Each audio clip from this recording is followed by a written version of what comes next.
उनको कामयाबी में सुकून मिला, वो दौड़ पड़े रहे। हमें सुकून में कामयाबी मिली, हम ठहर गए रहे।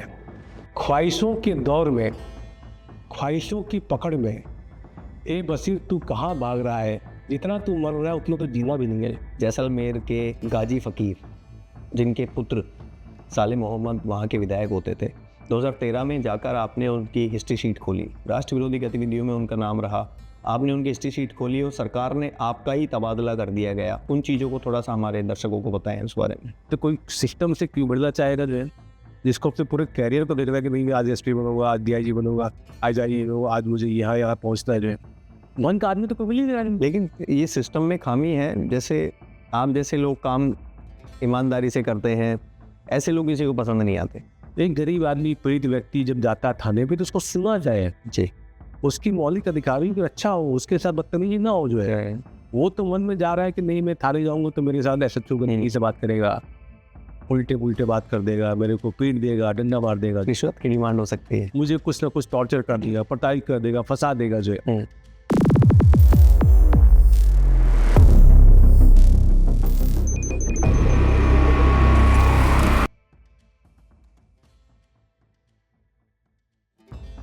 नमस्कार, कैसे हैं आप लोग? आशा करता हूँ आप लोग अच्छे होंगे। जो पानी से नहाते हैं वो लिबास बदलते हैं और जो पसीने से नहाते हैं वो इतिहास बदलते हैं। ये लाइन हमारे आज के गेस्ट के ऊपर लागू होती है। हमारे जो आज के गेस्ट हैं वो अपनी ईमानदारी और अपनी कार्यकुशलता की वजह से पूरे राजस्थान में नहीं अभी तो पूरे देश में जाने जाते हैं। हमारे साथ आज के हमारे गेस्ट हैं आईपीएस पंकज चौधरी जी। नमस्कार पंकज जी, आपका स्वागत है। पंकज जी, यूँ तो बहुत सारे सवाल हैं, बहुत लंबी हमारी डिस्कशन होने वाली है। हम शुरुआत करते हैं, आपकी जन्म कहाँ हुआ और कहाँ आपकी परवरिश हुई और किस तरह से आप कहाँ आपने पढ़ाई की, वो थोड़ा सा आप बताइए। देखिए, जो आपसे संवाद हो रहा है उसमें जो आपका बेसिक प्रश्न है कि कहाँ से स्टार्ट हुआ जी, मुझे लगता है कि किसी भी व्यक्ति के जीवन में उसका आरंभिक जो पीरियड होता है वो बड़ा महत्वपूर्ण होता है, क्योंकि वहीं से उसके लाइफ में चीज़ें आगे निकलती हैं और उस बेस पे ही आगे चीज़ें बढ़ती हैं। जो फैमिली में मदर फादर के अलावा 3 मेरी बहनें हैं और वो तीनों मैरिड हैं। और इनफैक्ट हम लोगों ने शुरू से इस चीज़ को माना कि हम लोग किसी संकीर्णताओं से निकल के बाहर देखें तो जाति, धर्म, क्षेत्र, तो तीनों बहनें हमारी, एक चंडीगढ़ में है, एक एमपी में है और एक यूपी में। मैं चूँकि इंडियन पुलिस सर्विस में चयनित हुआ 2009 में, तो इंडियन पुलिस सर्विस में इंडियन लगने का मतलब हो कि आप पूरे इंडिया में आप एक तरह से कहीं भी किसी आपका क्षेत्र का एक पूरा एक इंडिया का एक अधिकार क्षेत्र बनता है। जो समय जो स्टार्टिंग में हम लोगों ने वहाँ पे व्यतीत किया तो कभी ये सपना नहीं रहा आईपीएस बनने का। मैं आपको बताना चाहूँगा कि इसमें कहीं ना कहीं जो पारिवारिक प्रदेश है और जो आपकी आसपास की जो व्यवस्थाएं हैं वो आपको प्रेरित भी करती हैं और साथ में आपको आक्रोशित भी करती हैं। मैं ऐसे ही आम इको की तरह ही, बच्चों की तरह ही हमारा भी जीवन रहा। कोई ऐसा कोई हम कोई राजशाही परिवार से तो रहे नहीं जो। और हम लोग को जहाँ तक मुझे याद है अपने बचपन में जब मैं पीछे जाता हूँ तो इंस्पेक्टर, डिप्टी एसपी और ये जितने भी पद होते थे ये हम लोग को बड़े दूर के कोई लगते थे। और ये चार्म भी होता पुलिस का, जैसे मैं खुद आईपीएस हूँ तो ये पुलिस का चार्म तो उस समय भी था, आज भी है और आगे भी रहेगा। जो चैलेंजेस बढ़ते चले जा रहे हैं, लेकिन कभी ये नहीं रहा उस समय सपना कि हम इसको पा सकते हैं। तो लेकिन ये इच्छा जरूर रही, सपना जरूर बनता रहा कि नहीं काश हमें भी मौका मिलता तो हम भी इस वर्दी को पहनने का मौका मिले। माँ बाप का मैं ये कहूँगा कि उन्होंने पढ़ाया लिखाया, अच्छे से परवरिश की जो है, मौके दिए जो है, खुल के मौके दिए जो है कि आप लाइफ में जो करना करो, अपनी जहाँ भी जाना चाहते हो। तो बेसिकली हमने इंजीनियरिंग करने के बाद फिर ये जब मैं दिल्ली गया तो पहली बार इंजीनियरिंग के समय ये महसूस हुआ कि इंजीनियरिंग में हम एक इंजीनियर बन के अच्छा कर सकते हैं और उसका एक अपना एक अलग व्यवस्था है। लेकिन अगर बात करते हैं गरीब व्यक्ति की, पीड़ित व्यक्ति की जो है, उसकी पीड़ा, उसकी भी परेशानी, शोषित वर्ग। शोषित वर्ग, आज भी देखेंगे तो भारत गरीबों का देश है। बिल्कुल। हम लोगों ने उस परिवेश में अपना जीवन बिताया जो है। तो एक पीड़ा हमेशा रही कि हम भले ही कुछ बन जाए, IAS बन जाए, IPS बन जाए, किसी भी जगह चले जाए, इंजीनियर बन जाए, लेकिन इनके लिए करने के लिए हमें कुछ ना कुछ ऐसी व्यवस्था में हमको सेट होना पड़ेगा जहाँ पे हम इनके लिए कर पाए जाए, मन से कर पाए जाए।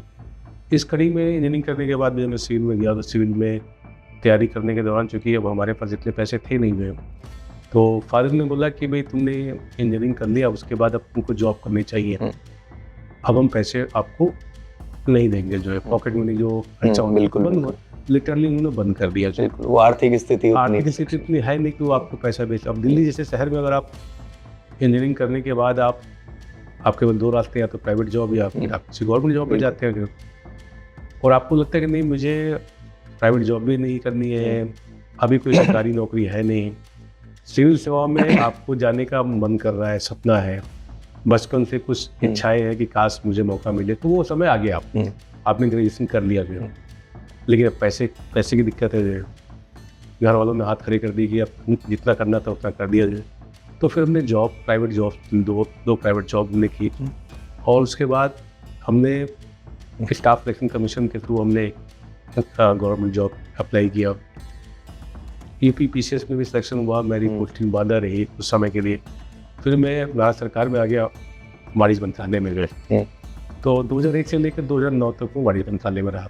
ये मेरी चौथी नौकरी थी, लेकिन वो कहीं ना कहीं मन भटक रहा था कि ठीक है, लक्ष्य कुछ और था। ये नौकरियां तो हम कर रहे हैं, लेकिन नौकरियां ये इसलिए कर रहे हैं क्योंकि हमें आर्थिक रूप से सहयोग नहीं है, या हमें मना कर दिया कि हम कुछ नहीं करेंगे। हमारे लिए न चाहते हुए भी प्राइवेट जॉब में हम गए, उसके बाद फिर और नौकरियों में जो अपनी इच्छा थी कि नहीं मुझे IPS बनना है, तो वो कहीं ना कहीं इन जॉब्स की वजह से, मैं आपके माध्यम से जो यूथ मुझे देख रहे हैं, हम लोग को इस पॉडकास्ट को सुन रहे हैं, मैं बताना चाहूँगा कि बहुत से लोग क्वेश्चन करते हैं कि साहब नौकरी में रहते हुए आप तैयारी नहीं कर सकते, टफ होता है। नो डाउट टफ होता है, लेकिन नौकरी जब करते रहते, किसी जॉब में रहते हुए जब आप तैयारी करते हैं, तो कहीं ना कहीं एक आपका अनुभव होता है, एक सरकारी तंत्र को आप समझते हैं, तो कहीं ना कहीं आपकी इकोनॉमिकल जो चीज़ें हैं वो कहीं ना कहीं स्टेबल जाती हैं। तो वो हमारे लिए थोड़ी सी दिक्कत नहीं महसूस हुई, हमने धीरे धीरे प्रिपरेशन की। जब मैं सिविल में आया, सिविल में जब आया तो मुझे लगता है कि जो सबसे बड़ा चैलेंज जो था कि मुझे IPS और IAS में किसे चुनना है जो है। तो मैंने ये देखा कि बचपन में जिस प्रकार हम जिस परिवेश में रहे, अपने आसपास में माफियाओं को, अपराधियों को, गुंडों को, बदमाशों, उत्तर प्रदेश में आप रहे तो वहाँ की पैदाइश रही, तो वहाँ का जो माहौल था, वो माहौल से ये लगता था बार बार कि आसपास बहुत सी, जब हम इस तरह की चीज़ें देखते थे, आपराधिक गतिविधियाँ देखते थे, सरेआम मर्डर हो रहा है, सरेआम डकैती हो रही है। मैं आज से 25-30 साल पहले की बात कर रहा हूँ, अब उत्तर प्रदेश में काफ़ी परिवर्तन है। तो ये मन करता था कि काश हम उस समय कुछ कर नहीं सकते, अब सिस्टम में जाने के लिए आपको कुछ बनना पड़ेगा। तो ये समझ में आता था कि इसमें कौन व्यक्ति जो है प्रभावी भूमिका निभा सकता है। तो ये समझ में आया कि वर्दी ऐसी चीज़ है जहाँ से आप जाके, नहीं तो आपकी 299 आपकी रैंक थी, आप IAS बन सकते थे। जी, तो वो वर्दी का जो चार्म था, अपराधियों से जो हम लोगों ने कई बार आमना सामना भी हुआ, कई बार हमने ये महसूस किया कि सिस्टम में आने का पर्पज यही है कि एक बार आ जाएंगे तो हम इनको कंट्रोल कर सकते हैं। तो इन परिप्रेक्ष्य में हमारा बचपन जो बीता। आप 2009 बैच के IPS अधिकारी, आपको 2013 में जैसलमेर लगाया गया। मैं सबसे पहले उसी मुद्दे पर आता हूँ। 2013 में आपको लगाया गया और जैसलमेर के गाजी फ़कीर, जो जिनके पुत्र साले मोहम्मद वहाँ के विधायक होते थे, 2013 में जाकर आपने उनकी हिस्ट्री शीट खोली। राष्ट्र विरोधी गतिविधियों में उनका नाम रहा, आपने उनकी हिस्ट्री शीट खोली और सरकार ने आपका ही तबादला कर दिया गया। उस बारे में आप उन चीज़ों को थोड़ा सा हमारे दर्शकों को बताएं उस बारे में। देखिए, जैसलमेर आने के पहले राजस्थान में मैं 2011 में ट्रेनिंग के बाद आ चुका था, और उसके पहले मैं कोटा, बांसवाड़ा, जयपुर जगहों पे समय पदस्थापन रहा। बांसवाड़ा में भी कुछ समय मुझे SP का चार्ज था मेरे पास। उसके बाद जब मैं जैसलमेर गया तो ये जो घटना हुई, ऐसा नहीं कि घटना एकाएक हो गई, मुझे लगता है कहीं ना कहीं ये प्रारंभ था कि मुझे वहाँ जाना था और इस तरह की चीज़ें होनी थी जो है। ऐसा कुछ नहीं था उसमें, सिर्फ इतना कह सकते हैं कि एक विधिक समय कार्रवाई की गई जो है एक ऐसे व्यक्ति के जिसके लिए वो इस तरह की कार्रवाई होनी थी, और वो अपने रहते एक जिला एसपी रहते हुए आपके पास ही वो अधिकार था कि वो कर सकते थे। पहले किसी ने नहीं किया, भविष्य में किसी ने नहीं किया। हम उसमें न जाके, ये जरूर था कि चूंकि हम उस परिवेश से आए थे, उत्तर प्रदेश से, अब उत्तर प्रदेश से जब राजस्थान को हम कंपेयर करते हैं तो कहीं ना कहीं हम क्राइम का जो स्तर है वो हम ये पाते हैं कि यहाँ पे बड़ा माइल्ड है। लेकिन चूंकि अब जिला एसपी रहते हुए इस चीज़ की चीज़ें मेरे पास संज्ञान में जब आई, जब इसमें मैंने निगरानी की, वेरिफिकेशन किया, तो मुझे लगा कि ये कार्रवाई करनी चाहिए। वो कार्रवाई की हमने जो। अब ये कार्रवाई करने के बाद जरूर उस समय की जो तत्कालीन राज्य सरकार थी उसने उस समय मेरा तबादला भी किया, और उसके बाद इस इवेंट के बाद थोड़ा सा हलचल हुई मीडिया के अंदर, नेशनल इंटरनेशनल मीडिया में हलचल हुई। हलचल इसलिए हुई कि बहुत बड़े व्यक्ति के रूप में उनको, एक धर्म गुरु के रूप में उनको मानते थे, एक समुदाय के विशेष समुदाय विशेष के रूप मानते थे, और उनका एक प्रभाव पिछले 50-100 सालों से रहा है, उस क्षेत्र में रहा है जो। तो मेरा जो अनुभव रहा उस समय जैसे मैं एसपी के रूप में, तो ये जब कार्रवाई हुई तो थोड़ी सी चीज़ें जो है वो हाईलाइट हुई। उसके बाद तबादला मेरा हुआ, तो हमने उसको उस समय भी कहा था कि कोई दिक्कत नहीं, तो रूटीन ट्रांसफ़र है और पुलिस की नौकरी में तो इस तरह के तबादले आपको झेलने पड़ते हैं। लेकिन मुझे लगता है कि उस समय के बाद 10 साल बाद मैं देखता हूँ तो ये पाता हूँ कि बहुत सी चीज़ें जो आप मेरिट पे करते हो, तो उस मेरिट का कुछ जनप्रतिनिधि को उससे कोई लेना नहीं होता। वो कहीं ना कोई चीज़ को अपने दिमाग में गार्ड बना के बांट लेते कि नहीं ये तो हमारी बातें उन्होंने नहीं मानी। जो ईगो हर्ट हो जाती है, ईगो हर्ट कहने या बाहर जरूर शो करते कि नहीं आपने तो नियम के साथ काम किया, लॉफुल काम किया, लेकिन मन में कुछ ईगो हर्ट कर रही है जो है। तो ईगो उस समय तो चलिए ठीक है, आप जो उस जगह बैठे हुए हैं, तबादला कर दिया या कहीं और आपने, लेकिन वो चीज़ अगर लंबे समय तक चलती चली आए इसका मतलब आप व्यक्तिगत हो गए जो। बिल्कुल। तो उस समय के जो मुख्यमंत्री थी, मेरा ये मानना है कि उस घटना के बाद कहीं ना कहीं उसको उन्होंने पर्सनल ले लिया जो। बजाय वो बाहर कहते रहे कि नहीं ये बड़ा सराहनीय काम है, इन्होंने विधि के सम्मत काम किया है, लेकिन अंदर अंदर कुछ न कुछ चल रहा था जो। वो मैं आज से 10 साल बाद समझ पा रहा हूँ, क्योंकि कोई आईपीएस अधिकारी आता है तो उसकी कोशिश होती है किसी भी स्टेट में तो उसको ज़्यादा मौके मिले जाए, यंग एज में मौके मिले जाए, ताकि जो उसकी विचार है, उसकी जो ऊर्जा है, उसकी जो थॉट प्रोसेस है, उसको जनता को ज़्यादा डिलीवर कर पाए। अब पंकज चौधरी आईपीएस में मान ली 5वीं नौकरी लेके आ रहे थे, तो 4 नौकरियां इसलिए छोड़ी क्योंकि वो अपना दायरा थोड़ा बड़ा करना चाह रहे हैं। बिल्कुल, गरीब पीड़ित को वो कंसर्न होना चाहिए, शोषित को न्याय दिलाना चाहते हैं बड़े लेवल पे जो। लेकिन जब देखा जाता है कि नहीं आपको कहीं जाके आपको रोक दिया गया है, अब रोकने के बाद फिर आपको जो है चीजें फ्लो में चलने के बजाय ऑब्स्ट्रक्शन क्रिएट किए जा रहे हैं। अब वो ऑब्स्ट्रक्शन व्यक्तिगत भी हो सकते हैं, ऑब्स्ट्रक्शन कुंठित भी हो सकते हैं, ऑब्स्ट्रक्शन ये भी हो सकते हैं कि पुराने वो नहीं किया तो आपको क्या चीज पड़ी थी ऐसा करने के लिए। सिस्टम तो ऐसे ही चलता है। तो पंकज चौधरी के बारे में जब बात होती है तो हमेशा मैं कहता हूँ कि मैं इसी सिस्टम की खामियों की वजह से तो आईपीएस बना जाए। मैं कोई यहाँ पे ऐसो आराम करने के लिए, कोई वीवीआईपी बनने के लिए मैं आईपीएस नहीं बना था जो है। अगर मैं ऐसा होता तो मैं मिनिस्ट्री ऑफ कॉमर्स में एक वेल सेटल्ड नौकरी बना, सुविधाएं वहां भी थी, सब 7 साल 8 साल नौकरी करके छोड़ के मैं आईपीएस नहीं बनता जो है। और अगर मुझे कुछ सुख सुविधाएं लेनी ही थी तो मैं आपके इस पॉडकास्ट के माध्यम से कह दूं, जहां पूरे देश में 99% लोग पहली चॉइस आईएएस रखते हैं, मैंने आईएएस छोड़ के आईपीएस लिया। ये जो यूथ आपके पॉडकास्ट के माध्यम से, ये बड़ा विचारणीय प्रश्न है।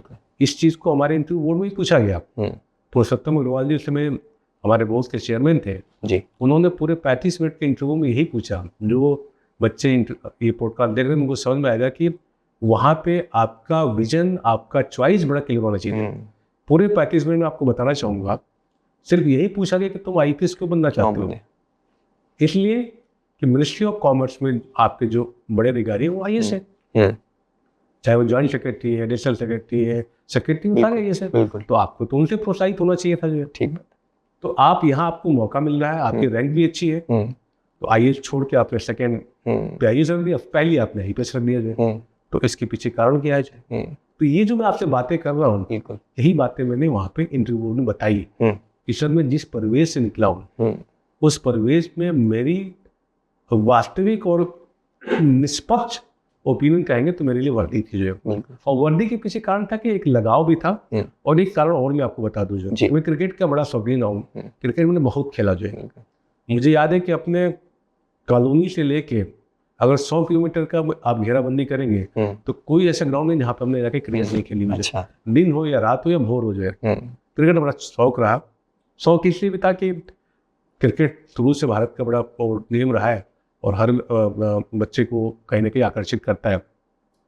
लेकिन जब हमने बड़े हुए तो ये समझ में आने लगा कि उत्तर प्रदेश में जो कप्तान होता है, एसपी होता है, उसको कप्तान बोलते हैं। अच्छा, मैं जब क्रिकेट खेलता था तो मैक्सिमम टाइम मैं अपनी टीम का कप्तान रहता, चाहे मैं यूनिवर्सिटी को रिप्रेजेंट कर रहा हूँ, कॉलेज को रिप्रेजेंट कर रहा हूँ, किसी मैच में जा रहा हूँ, अंडर-19 में जा रहा हूँ, वीनू मांकन में जा रहा हूँ, सिकी नायडू में जा रहा हूँ, तो मुझे अपनी टीम का मुझे कैप्टन मैक्सिमम टाइम रखा गया जो। तो मुझे बड़ा लगता था कि मैं कप्तान हूँ और ये जो पुलिस वाला कप्तान कभी कभी किसी फंक्शन में प्राइज लेते समय होते थे तो जब बताते थे कि कप्तान साहब आप प्राइज देंगे विजेता टीम को, वहीं से दिमाग में ये तो बात लगता है कि ये कैसा कप्तान आ गया, कप्तान तो यहाँ बोल रहे हैं। तो लगा नहीं, ये भी कप्तान है जो आईपीएस बनने के बाद उसको एक मौका मिलता है जब वो जिले का एसपी अपने क्षेत्र के कप्तान। उत्तर प्रदेश में कप्तान की टर्मिनोलॉजी है, जैसे दरोगा है उत्तर प्रदेश बिहार में सब इंस्पेक्टर बोला जाता है, बड़ा ही प्रचलित वर्ड है जो है।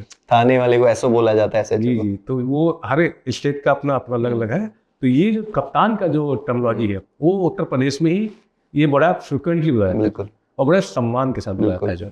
इनफैक्ट उत्तर प्रदेश में तो मैंने चूंकि बचपन बताया तो मैंने ये देखा है कि वहाँ के सब इंस्पेक्टर और इंस्पेक्टर कप्तान को अपना भगवान मानते हैं। मतलब आज से 20 साल 25 साल पहले क्या मैंने खुद ये महसूस किया है कि वो अपने को ये मानते हैं कि जो हमारा कप्तान है, जिले का एसपी है, वो मेरा भगवान है। इस तरह का एक भाव रहा है, अभी भी है, अब आगे क्या रहेगा ये नहीं कह सकते। तो ये जो कप्तान ये कहीं ना कहीं जो है वो करता है। तो इसकी कड़ी में भी मुझे आईपीएस जो है वो बनने के लिए बड़ा मोटिवेशन दिया जो है। पंकज जी, हमारा अगला सवाल आपसे है कि 2 साल तक आप बर्खास्त रहे, ये आपका निजी पारिवारिक मामला था। जी जी, ये कोई सरकारी या उस तरह की कोई खामी नहीं थी, लेकिन फिर भी आपको बर्खास्त किया गया, राजनीतिक तूल दिया गया इस बात को, उस बारे में आप क्या कहना चाहेंगे? देखिए, वही मैं उसी बात पे जैसा मैंने अभी आपसे डिस्कस किया, जब सिस्टम में आप कुछ जूझते हैं, सिस्टम से कुछ चाहते हैं, कुछ बेहतरी चाहते हैं जी, अगर आप परिवार में हैं तो परिवार में चाहेंगे कि परिवार का आपका सिस्टम अच्छा रहे, सब लोग अच्छे से कार्य करें। जिस सोसाइटी में होते हैं लगता है कि बचपन में ये लगता था कि नहीं, हमारी सुरक्षा, हमारे जो आसपास जो माहौल है बड़ा अच्छा माहौल होगा चाहिए। जब सिस्टम में अंदर आते हैं तो आपको लगता है कि मैं सिस्टम आ गया तो मुझे वो पुराना दौर भूलना नहीं है। उन गरीब आदमियों को, वैसे लोग को जिनको दो दिन की रोटी नहीं मिलती है, जिनको कोई सुनने वाला नहीं, जिनको कोई सहारा देने वाला नहीं, ऐसी संख्या करोड़ों में है। बहुत है। मैं इसलिए कह रहा हूँ क्योंकि मैं पूर्वांचल से आता हूँ और मैंने इस गरीबी को बचपन में जीते हुए बड़े करीब से देखा है। आहत भी होता था कि काश मेरे पास कुछ ऐसा हो जाए कि मैं इनकी मदद कर पाऊँ जो। तो कहीं ना कहीं ये जो घटना हुई ये कहीं ना कहीं एक षड्यंत्र का हिस्सा बनती चली गई। पंकज चौधरी ने गाजी फकरे की इसलिए सीट खुली तो राजस्थान में एक चर्चा के विषय हो, कोई ऐसा आईपीएस जिसने सिटिंग गवर्नमेंट में किसी ऐसे महान व्यक्ति कह लो, तथाकथित कह लीजिए, फला व्यक्ति कह लीजिए, कुख्यात कह लीजिए, प्रसिद्ध कह लीजिए, जो भी टर्मिनोलॉजी आप लोग को देनी है दीजिए, उस व्यक्ति पे हाथ डाल दिया जाए जिस व्यक्ति पे सीएम जाके नतमस्तक पूजाएं करते थे और उनके पुत्र विधायक उस समय सिटिंग एमएलए के खिलाफ एक एफआईआर भी हमने की जो। तो ये लगा कि राजस्थान का तो कल्चर ऐसा है नहीं, ऐसा तो हम बहुत फिल्मों में देखते हैं जो है। आप ईमानदारी से अपना काम कर रहे थे। मतलब आप फिल्मों में देखते हैं कि कोई व्यक्ति जो है सिटिंग गवर्नमेंट में सत्ता जिसकी हो उसके खिलाफ चला जाए जो है, कोई नहीं कर सकता। तो ये चीजें जनरली रियल लाइफ में नहीं आती है, ये पिक्चरों में ही आती है। पब्लिक जो तालियां बजाती है वो पिक्चरों में ही देख के बजाती है क्योंकि उसको लगता है हाँ ये सही काम हुआ ये। रियल लाइफ में तो वो की है, उसके अनुभव प्लस माइनस आपके सामने है। ठीक बात। पुलिसिंग के बारे में जैसा परसेप्शंस है वो हम सभी लोग बेहतर जा सकते हैं। बीइंग आईपीएस ऑफिसर में आपको निष्पक्ष रूप से कह सकता हूँ 15 साल की नौकरी में कि अभी बहुत कुछ किया जाना बाकी है जो अभी हम सने धीरे धीरे आगे बढ़ रहे हैं जो। तो वो जो घटना थी कहीं ना कहीं कई लोगों की आंखों की किरकिरी बन गई जो है। अच्छा, वो ऐसा व्यक्ति जो दूसरे प्रदेश से आया हुआ है, फिर कुछ लोगों को लगा ये तो आईएएस छोड़ के आईपीएस लिया है जो, कहीं ना कहीं इसके अंदर सनक है, जिद है। तभी वो ऐसा कर सकता है जो है, नहीं तो कोई सिस्टम से क्यों बढ़ना चाहेगा जो है, जिसको अपने पूरे कैरियर को देखना है कि नहीं मैं आज एसपी बनूंगा, आज डीआईजी बनूंगा, आज आई बनूंगा, आज मुझे यहाँ पहुँचना है जो है, मुझे ये गोल है, मेरे ड्रीम्स हैं जो है। तो वो एकाएक इस तरह का ऑब्सेशन या कह लीजिए इस तरह की हठधर्मिता क्यों करेगा जो है, तो वो इसलिए करेगा क्योंकि वो आईपीएस इसीलिए बनाता है कि मुझे सिस्टम में कुछ बदलाव करना है, और वो इसीलिए करने के लिए साहस कर पाया जो है। ये साहस कईयों को दुस्साहस करके नजर आ गया जो है, ठीक है। उसके बाद चीज़ें बदली, आगे रखा गया, तो समय परिवर्तन होता चला गया। लेकिन मुझे लगता है कि जो ये बर्खास्तगी का आपने बताया, सर्विस से मैं 2 साल बाहर रहा, आपके घर पे नोटिस चस्पा कर दिया गया। 2009 से लेकर मैं 2021 तक बाहर रहा। अगर ये जेन्युइन रीजन से होता तो मैं कहता कि ठीक है, आई एक्सेप्ट, मैं गिल्टी फील करता हूँ और मैं जो भी कह लीजिए, बिल्कुल। लेकिन मुझे पता है कि कई साथीरों ने कई वर्षों पूरी मेहनत लगा के ये खोजा कि पंकज चौधरी में कमियां खोजो जो है। बिल्कुल। किसी व्यक्ति में आप क्या खोज सकते हैं जो है? जब देखते हैं कि नहीं ये तो भ्रष्ट तो है नहीं, बिल्कुल, ये किसी और जगह इस पर हाथ डाल नहीं सकते, तो किसी ने बताया होगा कि ये सर इनका कोई पारिवारिक मैटर चल रहा है, उसमें हम इंटर कर सकते हैं जो है। तो ये शैतानी कर सकता है, किसी के पारिवारिक मामले में इंटर करके उसको षड्यंत्र के रूप में सामने लाना। बिल्कुल। तो ये चीज मैंने राजस्थान में देखी जो है। ये आभास तो हो रहा था 2013 से कि खिचड़ी पक रही है जो है, ये मेरे को बर्दाश्त तो नहीं कर पा रहे जो है, ये तय है जो है। नहीं, कमी नहीं मिल रही थी आपकी। हाँ, लेकिन वो कमी मिल नहीं रही थी जो है। राजस्थान में इतने ट्रैप होते हैं, इतने पकड़े जा रहे हैं भ्रष्ट जो IAS IPS, बहुत आए दिन का, ठीक है। क्या उन्होंने मेरे ऊपर कोशिश नहीं की होगी? बहुत की होगी। ये तो एक्चुअल ट्रैप हो रहा है, इन्होंने वैसे भी बहुत कोशिश की होगी। बिल्कुल।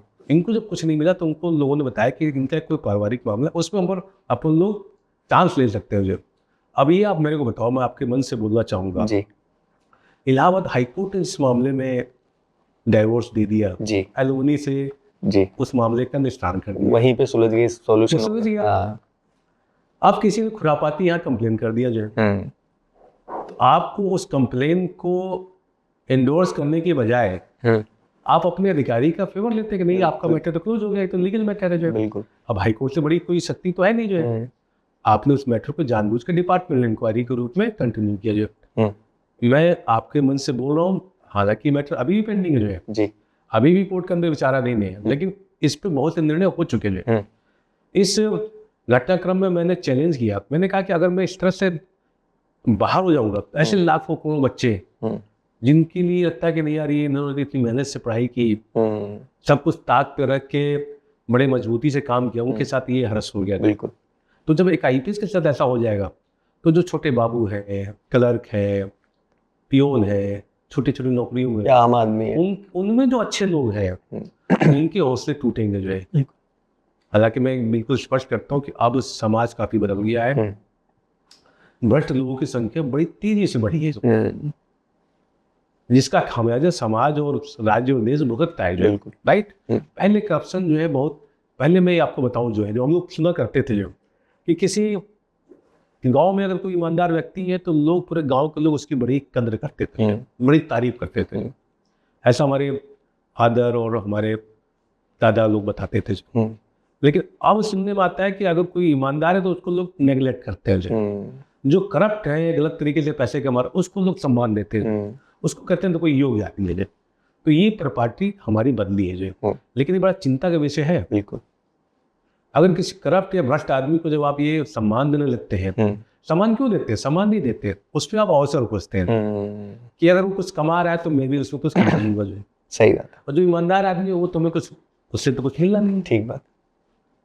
तो ये एक आइडियोलॉजी है जो कहीं ना कहीं सभी जगह बड़ी बुरी तरह से एक संक्रामक रोग की तरह फैल रही है। तो पंकज चौधरी सा व्यक्ति तो इनको खटकना शुरू हो गया, मैं बहुत स्पष्ट बोल रहा हूँ। तो ये षड्यंत्र रचा गया। षड्यंत्र 6 साल के बाद वो षड्यंत्र धीरे धीरे धीरे धीरे धीरे पूरा वहाँ तक टिकता हो आया।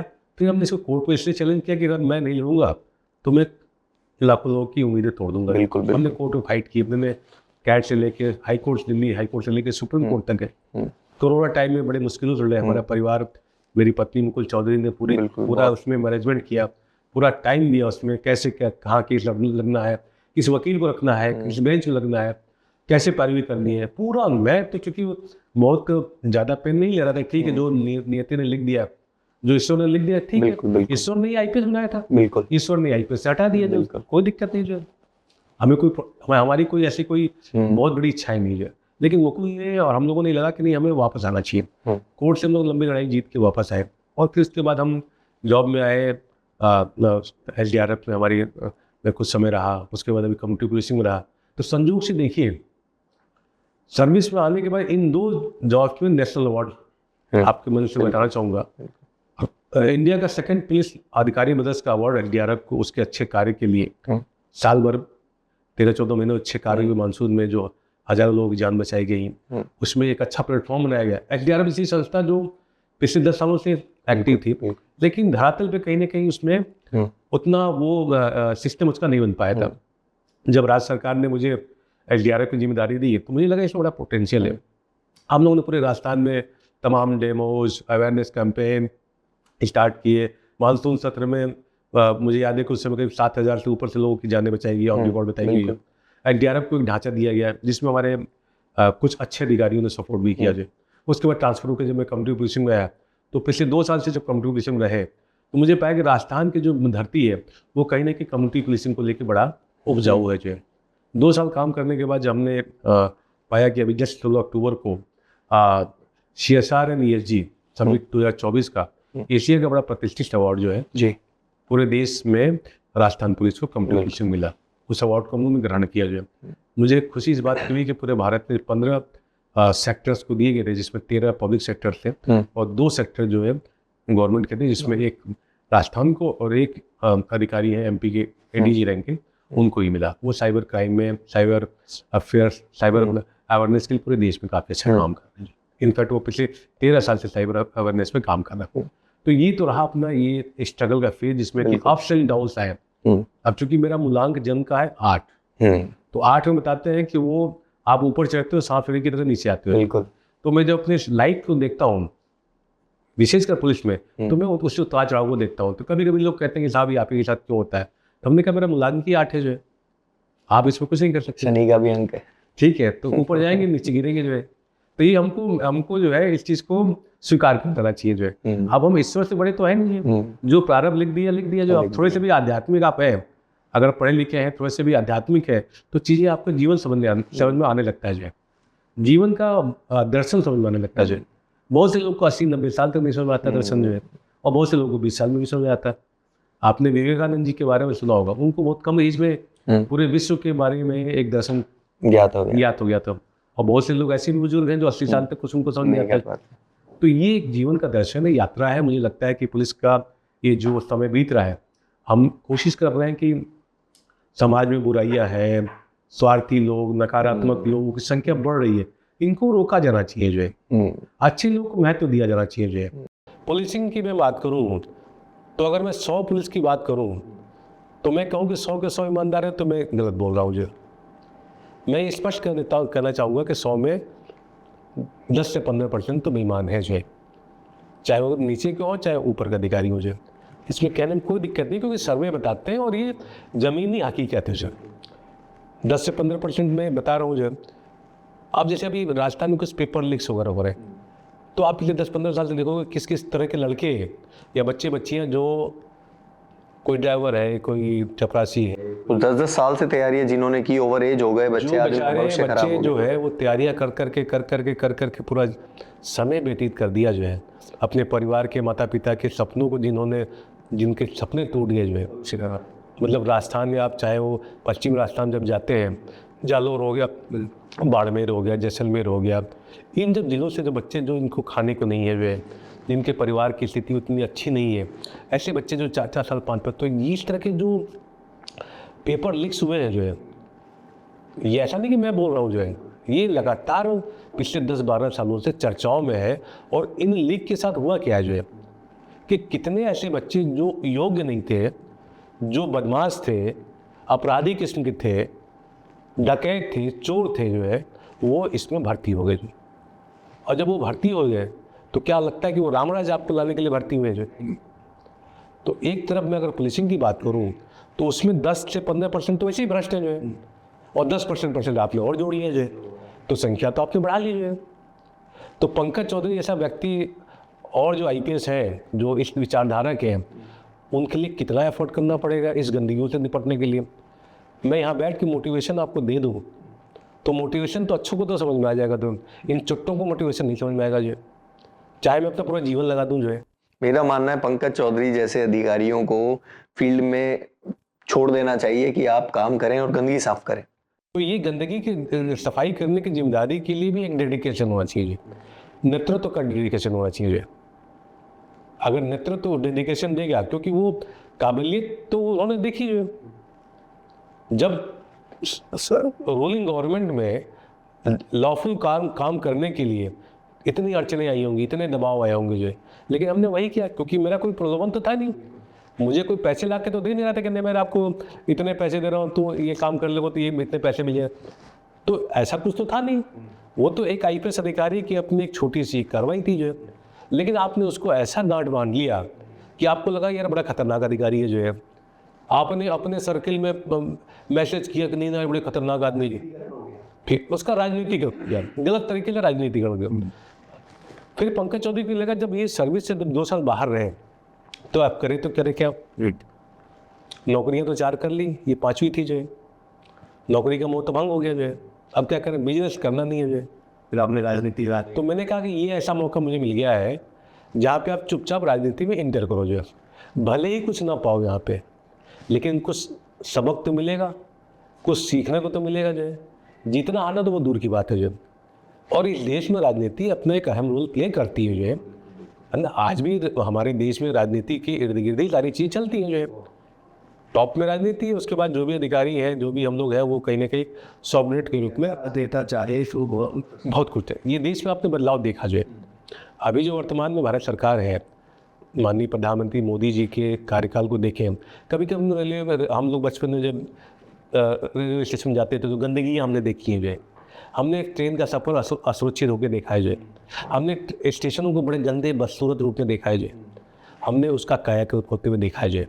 हम जब सफ़र करते थे पहले किसी एग्ज़ाम में, सपोज हम बनारस से जा रहे हैं गया, बनारस से जा रहे हैं आरा, तो हमने एक एक सड़कों में जो 50 किलोमीटर 5-5 घंटे 10-10 घंटे लगाते हुए देखे हैं, गड्ढों में सड़कों को देखा है, अच्छी हुई। तो अब हम जब देखते हैं तो ये पाते हैं कि हमारा इंफ्रास्ट्रक्चर बेहतर हुआ है, लेकिन कहीं ना कहीं जब हम चाइना से, अमेरिका से, विकसित देशों से कंपेयर करते हैं तो अभी लगता है कि हमें अभी बहुत दूरियां तय करनी है। हम अपने को पाकिस्तान से या बाकी देशों से कंपेयर करते तब तो हम अपने को अच्छा पा सकते हैं, लेकिन हम जब विकसित राष्ट्र से कंपेयर करते हैं तो हमें लगता है कि अभी हम विकासशील हैं और हमको कहीं ना कहीं अभी उस दौर को पूरा करना चाहिए। तो उसमें पुलिसिंग एक बहुत बड़ा रोल प्ले कर सकती है। मैं आपको बता दूं कि कम्युनिटी पुलिसिंग जो इसको पिछले 2 साल से हम लोग जीने के प्रयास कर रहे हैं राजस्थान में क्या है कि पिछले कुछ समय से भारत सरकार और राजस्थान सरकार की कई ऐसी फ्लैगशिप योजनाएं हैं जिसमें कोशिश की है कि पब्लिक और जनता के बीच का गैप कम हो जाए। आप डंडे से गैप नहीं कर सकते। जो समाज में अगर देखेंगे तो 1 या 2% अपराधी या हिस्ट्री सीटर या बदमाश होते हैं जो जिनको डंडे की जरूरत होती है जो, बाकी 95% लोग अच्छे होते हैं और शांति चाहते हैं जो। लेकिन उस डंडे से ऐसा ना हो कि 95% भी आपके खिलाफ हो जाए या आपसे डरने लग जाए जो। तो जो आपका स्लोगन है आम जन में विश्वास अपराधियों भय, तो अपराधियों भय पैदा करने के चक्कर में ऐसा ना हो कि आम जन भी भय खाना शुरू करे। आम जन में भी भय है, कुछ वो थाने में अपनी चीज़ों के लिए, अपनी FIR दर्ज कराने के लिए, अपने काम के लिए चक्कर काटता हुआ घूमता है, लेकिन उसकी सुनवाई नहीं होती है और डरा के भगा दिया जाता है। तो ये इशू आता है सर्विस का कि एक थाना जो है वो कोई ऐसी संस्था नहीं जो आपको डराने के लिए बैठी है, वो आपको सर्विस देने के लिए बैठी हुई है। अब जैसे कम्युनिटी पुलिसिंग का मैं अगर नोडल ऑफिसर राजस्थान का हूँ तो आज पूरे राजस्थान के जितने भी स्वागत कक्ष हैं वो कम्युनिटी पुलिसिंग के तहत आते हैं। हम लोगों ने आदर्श थाने का कॉन्सेप्ट दिया हुआ है, ये पहले बाकी प्रदेशों में है, अभी राजस्थान में आया हुआ है। एक गरीब आदमी, पीड़ित व्यक्ति जब जाता है थाने पे तो उसको सुना जाए, उसकी मौलिक अधिकारियों की अच्छा हो, उसके साथ बदतमीजी ना हो जो है। वो तो मन में जा रहा है कि नहीं मैं थाने जाऊंगा तो मेरे साथ SHO गंदगी से बात करेगा, उल्टे पुल्टे बात कर देगा, मेरे को पीट देगा, डंडा मार देगा, दीवार हो सकती, मुझे कुछ ना कुछ टॉर्चर कर देगा, प्रताड़ित कर देगा, फंसा देगा जो। तो ये परसेप्शन एकाएक नहीं हुआ है। ब्रिटिश कालीन जो पुलिसिंग थी जो है वो उसका एक अपना नेचर था जो, उसके पुलिस में पुलिसिंग से काम करने का एक तरीका था, वो रेवेन्यू जनरेटेड था कि भाई ये हमको डंडे मारेंगे और रेवेन्यू लेके आएंगे, जो प्रताड़ित करेंगे, डर पैदा करेंगे, जो है वो ब्रिटिश काल की पुलिसिंग चलती रही। जो है आज़ादी के बाद हमने धीरे धीरे पुलिसिंग बहुत बदलाव किया। माननीय प्रधानमंत्री महोदय जो है 2014 में आने के बाद स्मार्ट पुलिसिंग की अवधारणा लेके आए।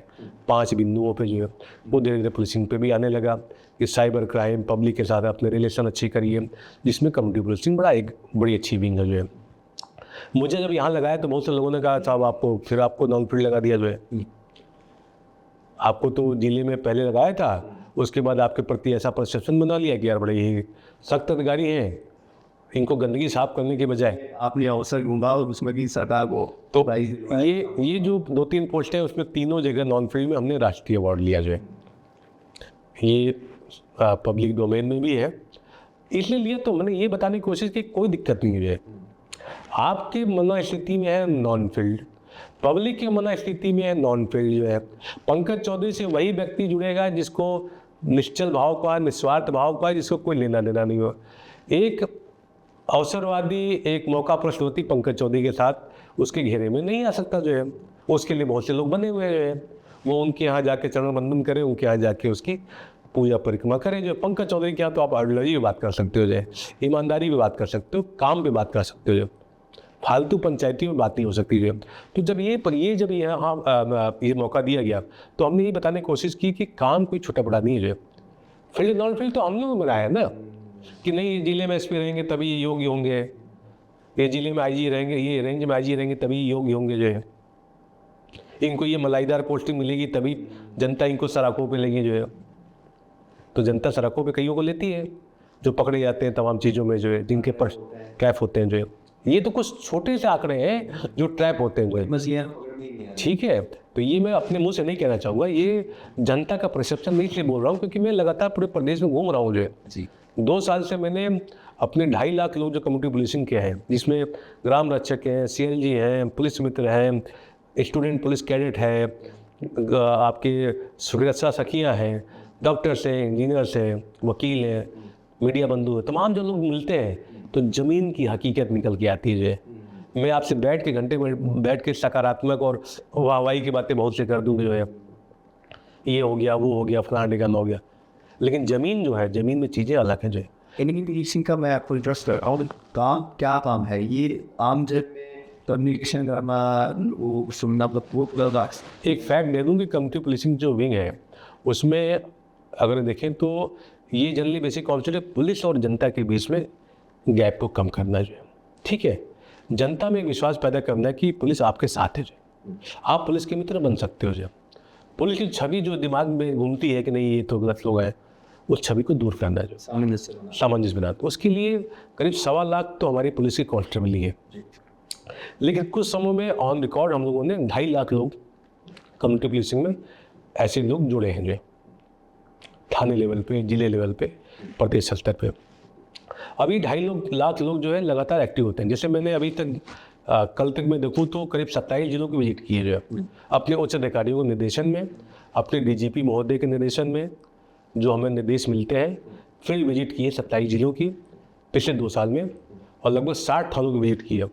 तो जब थानों पर जाते हैं तो हम ऐसे लोग हमसे रूबरू होते हैं, थाने का पुलिस स्टाफ रूबरू होता है, सुरक्षा सखियाँ, पुलिस मित्र और तमाम जो स्टूडेंट्स पुलिस कैडेट के बच्चे हैं उनसे हम रूबरू होते हैं, बातें करते हैं, जो उनके फीडबैक लेते हैं, जो पुलिसिंग को कैसे बेहतर करें, जो क्या अच्छा कर रहे हैं, क्या अच्छी केस स्टडी वो कर रहे हैं, कैसे वो पुलिस की हेल्प कर रहे हैं, पुलिस वाले कैसे उनसे तारतम्य बना पा रहे हैं।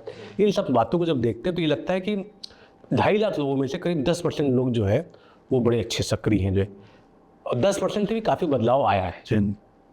लोगों ने एक 20 की कड़ी बनाया, जैसे सुरक्षा सखियाँ हैं वो लगभग 40,000 के आसपास हैं।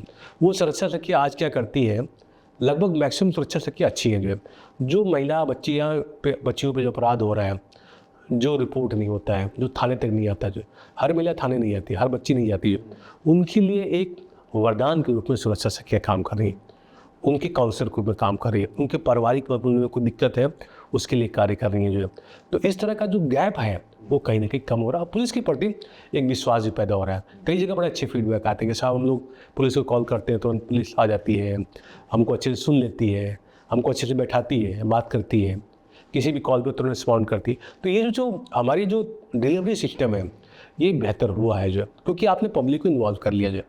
दक्षिण के जो राज्य हैं, विशेषकर 5 राज्य जो केरला है, तमिलनाडु है, कर्नाटक है, तेलंगाना है, आंध्र है, यहाँ कम्युनिटी पुलिसिंग बड़ी अच्छी है। मैंने 3 महीने जाके मैंने इस पर वर्क किया, रिसर्च किया, मैंने देखा, गांव-गांव जाके देखा कि यहाँ कम्युनिटी पुलिसिंग क्यों स्ट्रॉन्ग है।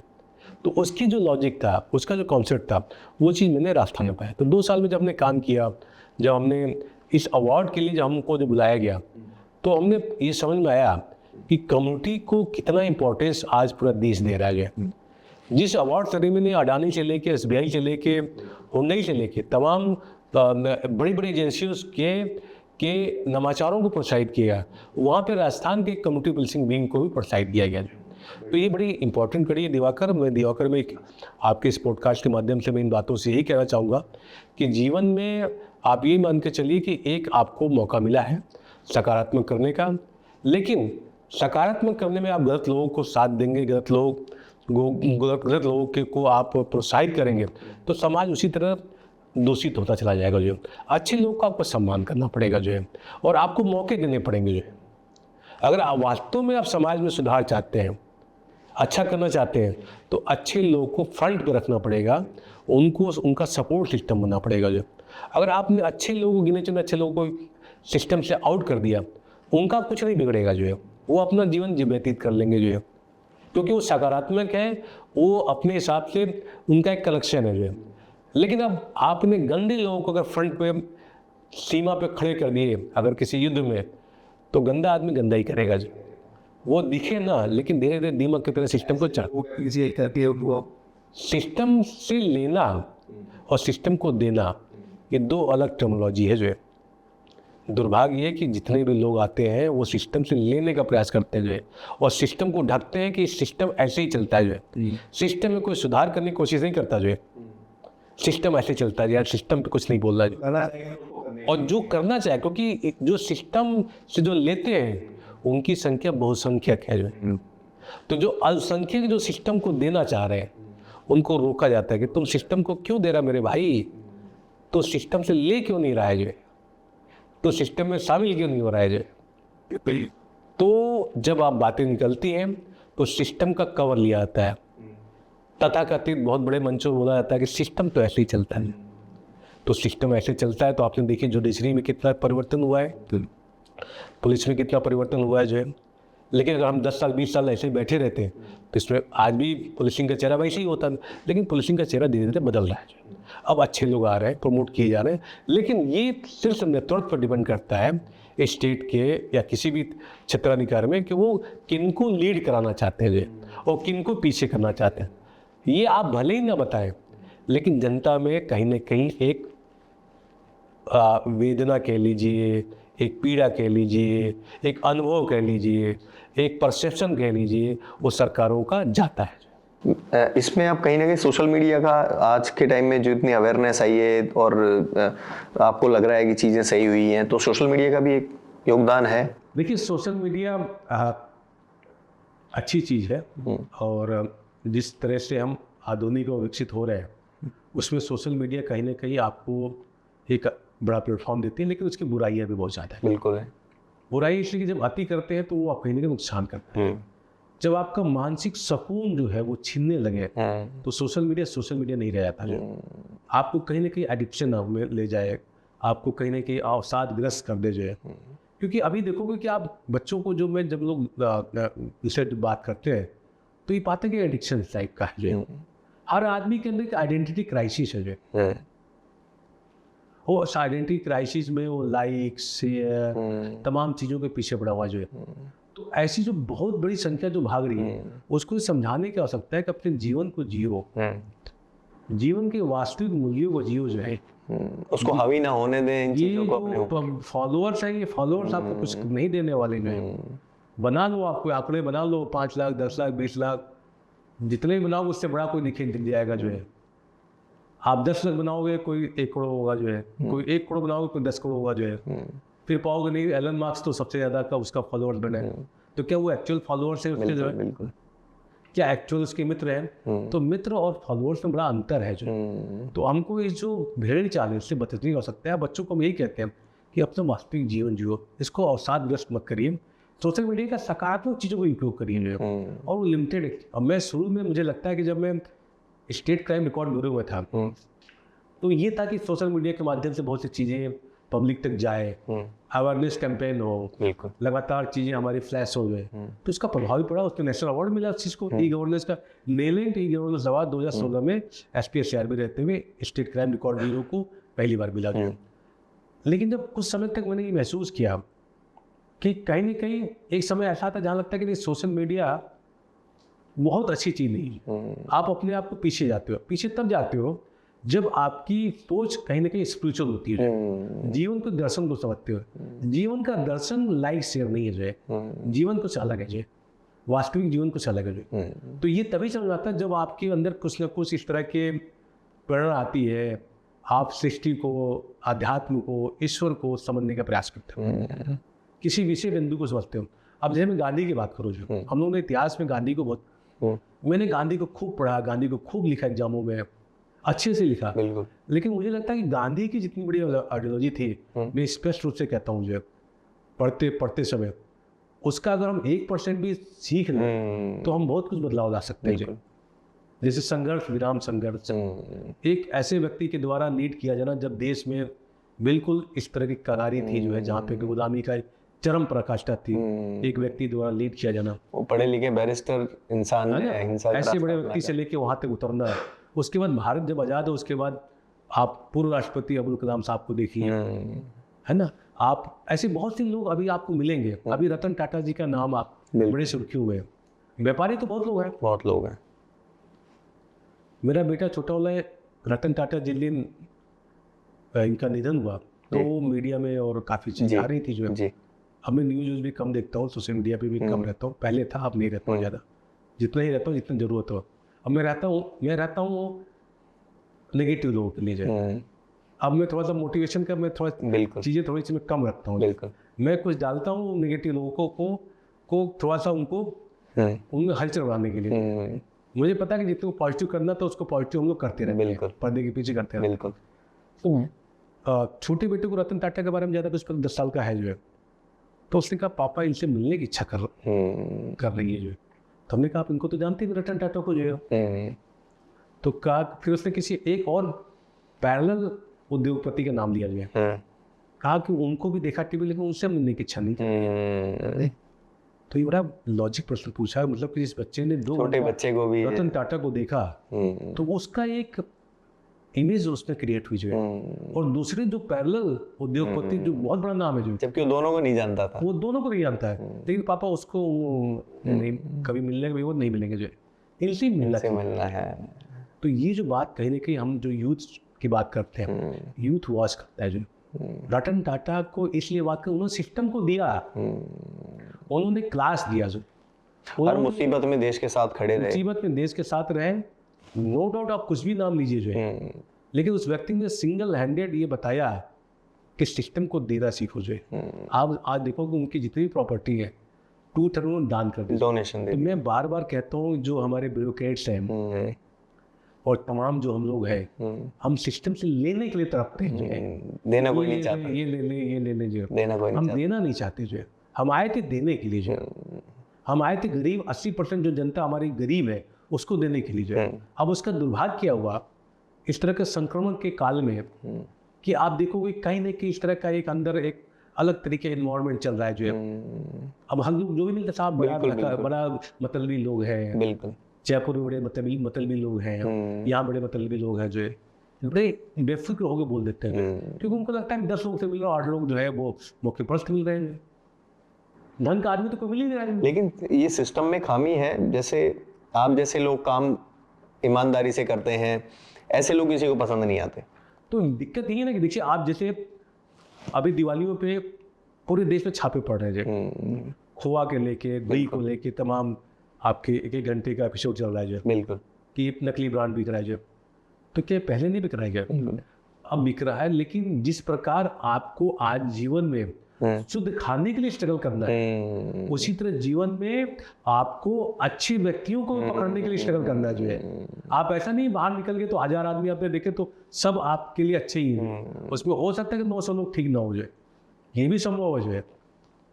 तो अच्छे व्यक्ति ढूंढना जिस प्रकार आज के समय में चैलेंज हो गया है, अच्छा खाद्य पदार्थ पीना, दूध दही घी सब्जी ले पाना भी चैलेंज हो गया है। तो आप समझो कि सिस्टम को अगर ऐसे ही चलने दोगे तो सिस्टम सड़ते हुए कितना टाइम लगेगा, विनाश की तरफ जा रहा है। तो सिस्टम एकाएक तो खराब नहीं हो रहा है।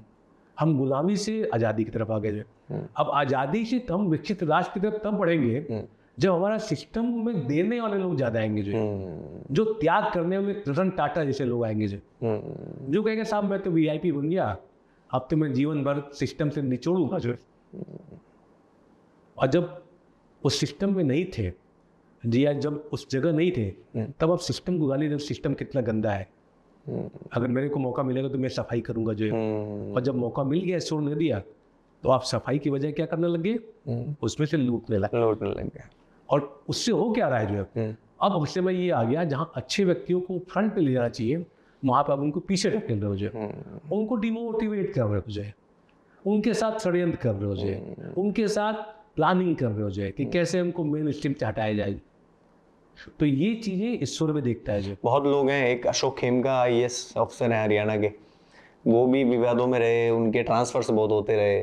तो जो अच्छे काम करने बहुत सारे लोग हैं ऐसे देश में, ऐसे बहुत लोग हैं, बहुत लोग आप मौके देंगे तो ऐसे इनकी संख्या बहुत है, लेकिन उनको प्रोत्साहन मिलना चाहिए। ये आपको गलत नहीं करना चाहिए, आपके सिस्टम में सुधार करना चाहते हैं कि पारदर्शिता, हम यही चाह रहे हैं। ई गवर्नेंस क्या होता है कि सिस्टम में पारदर्शिता हो जाए, ठीक है, हमारे जो लोग काम करें वो अच्छे भाव से काम करें जो है, अच्छी मनोस्थिति से काम करें जो है, पॉजिटिव अप्रोच रखें जो है। अभी ये जो भर्तियाँ लीक हुई है जो है जी, किसी एक व्यक्ति का इसमें दोष नहीं कह सकते जो है।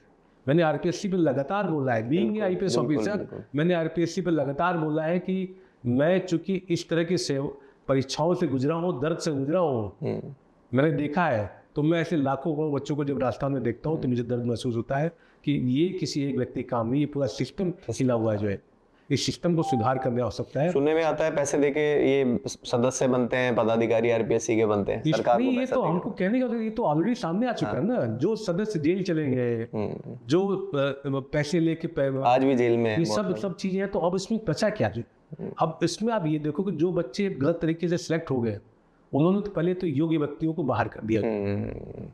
जो गलत व्यक्ति किसी प्रभाव से, किसी प्लानिंग से, पैसे के बल पे RS बन गया, RPS बन गया, सब इंस्पेक्टर बन गया, पुलिस में भर्ती हो गया, तो इसका मतलब सपोज 500 भर्तियों में 400 लोग ऐसे भर्ती हो गए, तो 400 योग्य लोग तो उसने पहले लात मार दिया जो है।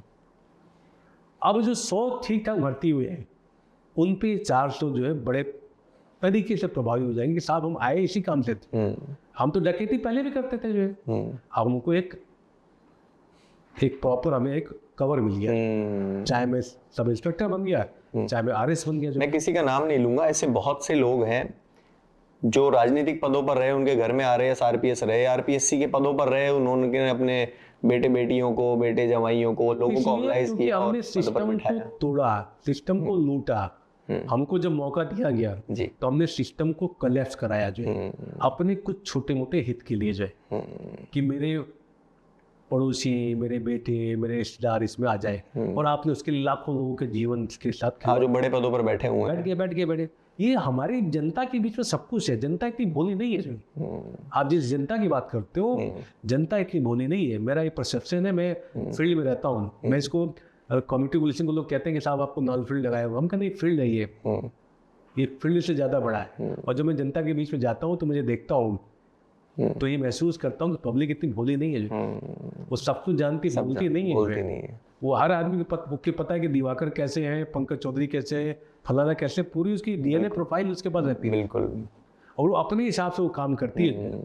लेकिन चक्कर ये है कि हम इन चीज़ों को समझते हुए बस हम मेन जो मुद्दा लाते हैं सिस्टम को बिल्कुल हम खत्म कर देना चाहते हैं, या उस पर कुछ ना कुछ सुधार करना चाहते हैं। सुधार तब होगा जब अच्छे लोगों को आप लीड देंगे, जो प्रोटेक्ट करेंगे, जो है उनको प्रमोट करेंगे, जो है अच्छे लोगों को जब धिक्कारेंगे, उनको जब दूर रखेंगे, तो आप मान के चलिए कि आप भी अवसरवादी हैं। बिल्कुल। आप अपने समय का उपयोग कर रहे हैं, जो है कि यार इतने समय के बाद फिर हम आप देख लीजिए, राजस्थान भी उत्तर प्रदेश में अब क्राइम कंट्रोल हो गया है, और राजस्थान उत्तर प्रदेश की तरह बनता जा रहा है कि चूंकि मैं अलवर से हूँ, मैं भिवाड़ी में आप देखो ज्वेलर को गोली मार दी गई, आए दिन हरियाणा की गैंग राजस्थान में सक्रिय हो रही हैं, या इतने क्राइम हो रहे हैं, तो किसी की नज़र नहीं है, बच्चियों के साथ दुराचार हो रहा है, दुष्कर्म हो रहे हैं। हाँ, ये बात आप बिल्कुल फैक्चुअल है कि जिस उत्तर प्रदेश से मैं आया हूँ, तो जिस समय हम लोग अपराध और क्राइम को देख के ये प्रेरणा बनी कि पुलिस में जाना है, और राजस्थान में जिस प्रकार से हम कंपेयर करते हैं, राजस्थान में कहीं ना कहीं पहले बड़ी शांति थी, आज भी है। कंपेरेटिवली अगर देखें तो राजस्थान एक बड़ा अच्छा स्टेट है जो, लेकिन ये जो घटनाएं बढ़ी है जो, ये कहीं ना कहीं हमारे पूरे भारत के जो इंडेक्स है हमारा, चाहे स्टेट क्राइम रिकॉर्ड ब्यूरो का है, नेशनल क्राइम रिकॉर्ड ब्यूरो का जो आंकड़े आते हैं, कहीं ना कहीं राजस्थान को लेके, महिलाओं बच्चियों को लेके, दहेज को लेके, तमाम ऐसे इंसिडेंट को लेके कहीं ना कहीं हमको चिंतित करते हैं। चाहे पॉस्को एक्ट है, चाहे साइबर क्राइम है। साइबर क्राइम में देखो अभी आपकी लीग ऐसा इलाका जिसमें पूरे भारत का सबसे ज्यादा, पूरा मेवात इसके लिए सक्रिय बैठा हुआ है। तो पहले क्यों नहीं कार्रवाई हो रही थी जो, अभी क्यों कार्रवाई हो रही है जो? कहीं ना कहीं जब आप एक्टिव होते हैं, चीज़ों को समझते हैं, अच्छे लोगों को जब लीड फंड देंगे तो चीज़ें गंदगी साफ, जामताड़ा के बाद वही उसी जगह का नाम आता है। तो गंदगी साफ करने वाले लोगों को चुनिए आप जो है। आप पूरे स्टेट में कौन गंदगी साफ कर सकता है, किसकी मंशा है, उससे तो आप सफाई करा ले जाएंगे जो। लेकिन इसको अब आपको लगे नहीं, इससे हमसे सिस्टम से लेना है, तो वैसे तो क्योंकि कम्युनल बहुत होने लग गया, पहले कभी नहीं होता था, हिंदू मुस्लिम साथ रहते थे, जयपुर में अच्छा माहौल था और जगहों पर अच्छा माहौल था, थोड़ा एक ये चीज़ें होने लग गई हैं। उत्तर प्रदेश में भी इतना क्राइम कंट्रोल हुआ है, मैं अक्सर, लेकिन योगी जी की जो इच्छा शक्ति है काम करने की, जो क्राइम कंट्रोल करने की, शायद वो सभी प्रदेश के नेताओं की हो तो क्राइम कंट्रोल हो जाए। वो आपको इंसिडेंट बता रहा हूँ जो है, राजस्थान में 2008 के पहले कभी नहीं आया था जी। मैं 2009 के पहले मैं स्टेट सर्विसेज के लिए एग्जाम देने आता था, तो मैं पहली बार 2008 में RS का पेपर देने में दिल्ली अपनी नौकरी से जी, मैं 3 मित्र हमारे यहाँ पे आए जो। मैं आपके पॉडकास्ट में इसको इसलिए रखना चाहता हूँ कि कहीं ना कहीं कड़ी जुड़ रही है जो। मुझे याद है कि मुझे वर्दी से बड़ा लगाव था, उससे मैं जीता था जो है। तो दिल्ली में एक मार्केट हुआ करता था कनाट प्लेस पे, जहाँ पे सस्ती में उस तरह के जैकेट्स मिलते थे जो। तो एक जैकेट पुलिस टाइप का मुझे जैकेट वहाँ पे 600 रुपये मिल गया, उस समय की बात है जो। तो ठंड का मौसम था, तो RS का पेपर में 2008 में देने आया जो। फर्स्ट टाइम मैं जयपुर आया, मुझे जयपुर बड़ा प्रभावित किया जो। मैं रेलवे स्टेशन के सामने ही मैंने एक कमरा लिया, होटल लिया 200-300 रुपये का। मेरे जो मित्र 3 थे वो दिल्ली से, जिनको RS फ्री देना था, एंटर रेलवे स्टेशन के आसपास ही कहीं था जो, वो रात को आए। मुझे याद है कि रात को जब आए तो सुबह जब मेरे होटल पे आए तो देखा कि मैंने महसूस किया कि इनके आने के बाद जो होटल के मालिक का बिहेवियर चेंज हो गया जो। और रात तक तो वो कुछ नहीं कर रहा था, सुबह वो चाय पूछ रहा है, अरे साहब कुछ चाहिए जो है। तो मैंने अपने दोस्तों से पूछा कि ऐसा क्या हो गया? क्या पंकज, में रात को 2 बजे हम लोग दूसरे होटल में ठहरे थे, तो 2 की जगह हम लोग 3 लोग हो गए। तो होटल मालिक का हम लोग ऐसा बदमाशी की कि नहीं आपको इतने पैसे देने पड़ेंगे, मिसबिहेव करने लगा गया। तो हम लोग तो रात को क्या ठीक है तो समय बीता कि फिर सुबह आपके पास आ गया 8 बजे, क्योंकि 10 बजे पेपर देने जाना जो। तो आते ही होटल मालिक को, इसमें से एक हमारा मित्र है धर्मेंद्र कुलश्रेष्ठ, वो अभी ADM है, PP में अब ADM हो गए। तो उन्होंने कहा, मैंने होटल मालिक को कहा कि अंदर दरोगा साहब बैठे मुझे, उनसे मिलना जो। तो जब उसने बताया कि अंदर दरोगा साहब, तो वो होटल वाला अच्छा, तो उसने बड़ा अच्छे से वो किया। एक इंसिडेंट तो ये हुआ कि जब किसी पद का किस प्रकार का प्रभाव होता है। उसके बाद हम लोग एग्जाम दे के आ गए। तो मुझे याद है कि राज मंदिर में मूवी लगी थी वेलकम, लॉन्च ही हुई थी, पहला दिन था, नाना पाटेकर वाली, नाना पाटेकर। तो हम लोग 5 बजे पेपर दे के निकल गए। तो सारे दोस्त निकलते हुए राज मंदिर के आसपास से निकल रहे थे जो। तो कहा था मूवी देख लेंगे, मूवी लगी हुई, लेकिन देखे तो करे तो कैसे कि पूरी लाइन वहाँ से लेके रोड तक लाइन आई हुई थी जो, इतनी भीड़ लगी हुई थी जो। तो मेरा एक दूसरा मित्र कहा, नहीं पिक्चर तो देख के जाएंगे जो, अब जाए तो कैसे जाए जो, तो मिली ट्रिक लगाई तो पता नहीं। अच्छा उसको कुछ क्लिक किया जो, तो मैं उस तरह का, उसने जाके काउंटर पे जा बोला कि अरे आप लोग क्या कर रहे हो, वो डिप्टी SP साहब बाहर खड़े हैं, आप लोग को इतनी तमीज नहीं है जो। तो काउंटर में दूर देखा कौन है, अच्छा। तो उसने किसी बंदे को भेजा तो हम सबको लेकर तुरंत वो जाके ऊपर बालकनी में बिठा के पिक्चर दिखाई जाए। तो वो ये 2 घटनाएं हुई। फिर तीसरी घटना एक और हुई जिसमें किसी को ट्रैफिक वाले ने पकड़ लिया, तो उसने कुछ बताया तो उसने छोड़ा जो है। और फिर ये कहा पंकज जी राजस्थान बड़ा अच्छा है। तो फिर मैंने उससे बोला था कि मैं आऊँगा राजस्थान, मैं यहाँ वर्दी में ही आऊँगा जो है।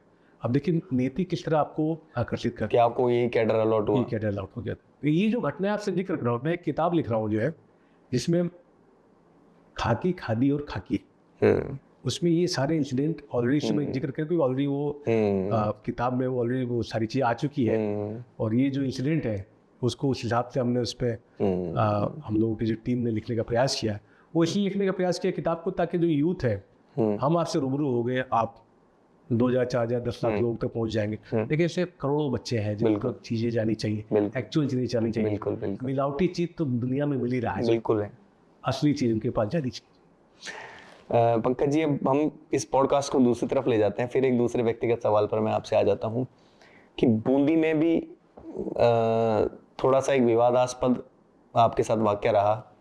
वहाँ पर एक इशू हो गया था बूंदी में, जब आप एसपी थे, आपने क्राइम को, चीज़ों को, दंगे को कंट्रोल करते हुए नेक्स्ट डे सुबह 5 बजे आपने कर्फ्यू लगा दिया और सारी चीज़ें कंट्रोल करके फिर आपको उस पर आपके खिलाफ कार्रवाई हुई, सरकार ने आपके खिलाफ ये दुर्भाग्यपूर्ण है। जैसलमेर में जिस प्रकार से पॉलिटिकल चीज़ें हुई वो दुर्भाग्यपूर्ण रही।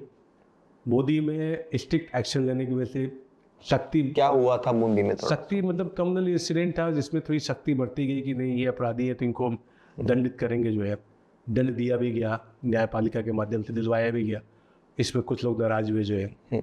जब मैं जैसलमेर में तो कुछ एक वर्ग नाराज हुआ कि साहब ये तो इन लोग के हिमायती हैं। बूंदी गया तो वहाँ लगा कि ये इन लोग हिमायती हुए।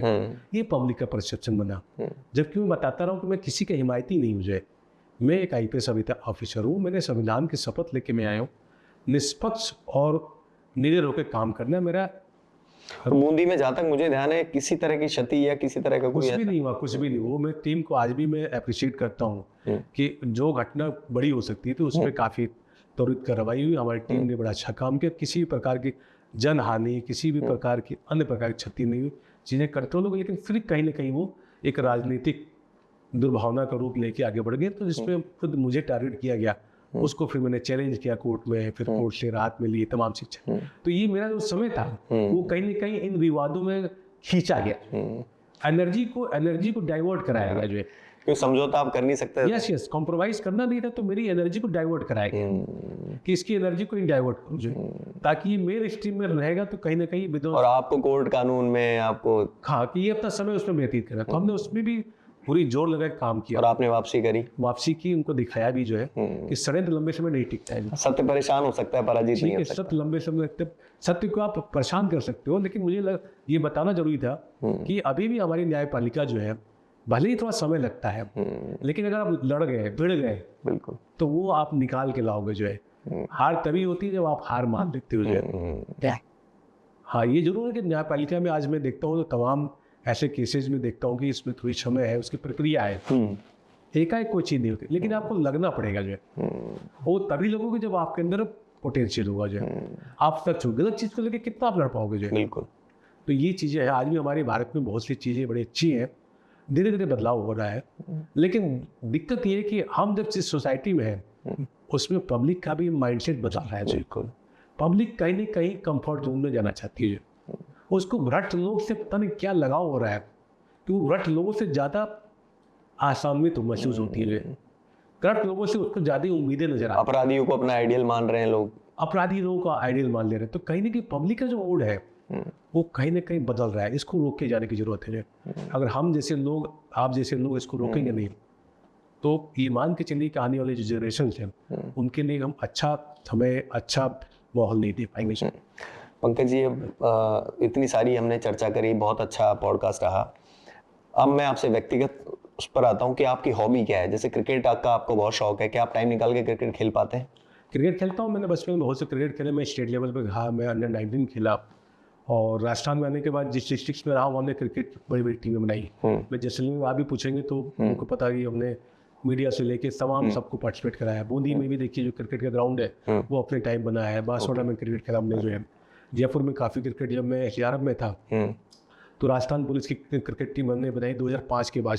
जी 2005 में राजस्थान पुलिस की टीम हुआ करती जो विभिन्न प्रतियोगिताओं में भाग लेती थी। 2021-22 में हमने टीम बनाई। हमने जो डिपार्टमेंटल मैचेस होते थे उसमें हमने पार्टिसिपेट किया। हमने कलेक्टर कप, हमने मेडिकल कप, हमने विधानसभा कप, तमाम चीज़ों पे तमाम ऐसे प्रतियोगिताओं में विजय बनाई जो है। उसके बाद कम्युनिटी पुलिसिंग जब आए तो अभी आप देखिएगा कि जयपुर प्रीमियर लीग हुआ था कोरोना टाइम में, अभी दौसा प्रीमियर लीग हुआ है। दौसा प्रीमियर लीग की सबसे खास बात है कि उसमें जो टीमें हैं उन टीमों में से 3 खिलाड़ी कांस्टेबल होंगे, पुलिस थाने से होंगे, और 8 खिलाड़ी कम्युनिटी पुलिसिंग के होंगे जो। ओके। तो इस जो अभी जो ये टूर्नामेंट हुआ था बड़ा अच्छा था। उसमें माननीय खेल मंत्री, गृह राज्य मंत्री बेदम साहब, डीजी साहब, सब लोग मौजूद हुए थे। बड़ा अच्छा कॉन्सेप्ट लगा उनको जो। चूँकि मैं कम्युनिटी पुलिसिंग का नोडल ऑफिसर हूँ तो इस नवाचार को मैंने बड़ा। आप अभी भी खेल पाते हैं समय निकाल के? अभी खेल पाते हैं, अभी कोशिश करते हैं कि जितना समय मिल जाए वो कहीं ना कहीं पार्टिसिपेट कर लेते हैं। संडे का मैचेस खेल लेते हैं, सुबह थोड़ा सा वर्कआउट कर लेते हैं। लेकिन वही है कि हॉबी अगर देखें तो कहीं ना कहीं जो अपनी हॉबी है, जैसे हमारी ट्रैवलिंग मेरी हॉबी है।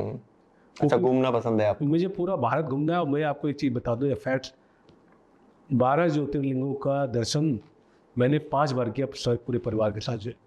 अच्छा, 12 ज्योतिर्लिंग 5 बार? 5 बार। बड़े तो भाग्यशाली। ये ट्रैवलिंग का शौक होने से हमने भारत के 12 ज्योतिर्लिंग भारत के 12 जगहों पे है जो है। तो एक आध्यात्मिक रूप से हमने ये कनेक्ट महसूस किया कि हमने एक ऐसा मतलब प्रेरणा के लिए कि बच्चों सहित हमने पूरे परिवार सहित, इनफैक्ट हमारे रिश्तेदारों सहित 12 ज्योतिर्लिंग को 5 बार किया। कई बार के लोग आश्चर्यचकित होते हैं कि साहब ज्योतिर्लिंग तो हम 2-3 ही कर पाए और पूरा जीवन दे दिया जो है। तो कहीं ना कहीं एक आपकी आध्यात्मिक चीज़ होती है। घूमने से तजुर्बा भी बहुत आता है, जगह कल्चर देखने को मिलता है, कल्चर मिलता है, भारत को समझने का मौका मिलता है। चाहे आप नॉर्थ ईस्ट चले जाए, चाहे जम्मू चले जाए, अलग अलग जगह साउथ में चले जाए, आपको हर जगह कुछ ना कुछ विविधता मिलेगी। भारत का जो एक वैश्विक जो रूप है, जो जिसको लोग लाइक करते हैं, जब आप ट्रेवल करते हैं तब चीज़ हुआ थी। मुझे कुकिंग का बड़ा शौक है, गार्डनिंग का बड़ा शौक है। अच्छा। आप देखिए जिस घर में गार्डनिंग रहता हूँ उसके पूरे घर के आसपास इतने ज़्यादा पौधों का वो है, वृक्षारोपण है, वो सबसे उस इलाके में सबसे ज़्यादा है जो। ओके। कुकिंग में मुझे हमेशा शौक रहा है जब से हम प्रिपरेशन करते हैं। ये छोटी छोटी अभी भी करते हैं अभी भी करते हैं, कुकिंग करते हैं। मैं मैगी सब्जी वब्जी में बनाता हूँ खुद ही, जिस दिन खाली होता हूँ बनाता हूँ। अब चूंकि नॉन फ्रेंड गवर्नमेंट ने लगा रखा है कम्युनिटी पुलिसिंग में, सैटरडे संडे ऑफ रहता है जो। सैटरडे संडे हम लोग, जैसे आप अभी सैटरडे आपके पास बैठे हुए जो, तो समय मिल जाता है, कर लेते हैं जो, ठीक है। तो ये जो हॉबियाँ हैं कहीं ना कहीं आपको जीवंत रखती है। मैं बाकी लोगों से भी ये कहना चाहूँगा कि अपने जीवन में हॉबी जरूर रखिए जाए। जीवन एक यात्रा है, इस यात्रा को सुखद बनाइए जाए। और जो पुरानी कमियां निकल गई, उस कमियों को सीखते हुए आगे का जो समय बचा हुआ है उसको बेहतर करिए। म्यूजिक हो गया, घूमना हो गया, जो ट्रैवल हो गया, ये तनाव को कहीं ना कहीं कम करता है। बिल्कुल कम करते हैं जी, बिल्कुल कम करते हैं। जब ट्रैवल में जाते हैं, आपकी अलग तरह की एनर्जी आपसे जुड़ती है, अलग तरह के अनुभव से आप जुड़ते हैं, अलग तरह के लोगों से मिलते हैं जो है, ठीक है।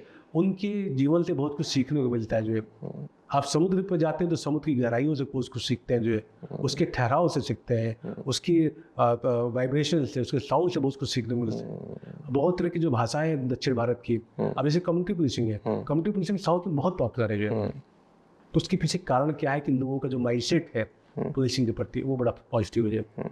नॉर्थ स्टेट में भी हमें जोर आ रहा है, चाहे राजस्थान हो, उत्तर प्रदेश हो, बिहार हो। अभी राजस्थान की कम्युनिटी पुलिसिंग का एक नवाचार उत्तर प्रदेश ने भी लागू किया है, एक पहल करके जो है। वहाँ के डीजीपी महोदय ने 1 साल पहले वहाँ के कई अधिकारियों ने हमसे कम्युनिकेट किया कि आपकी कम्युनिटी पुलिसिंग कैसे कर रही है। वो जब हमने उनको शेयर किया तो बड़ा अच्छा लगा।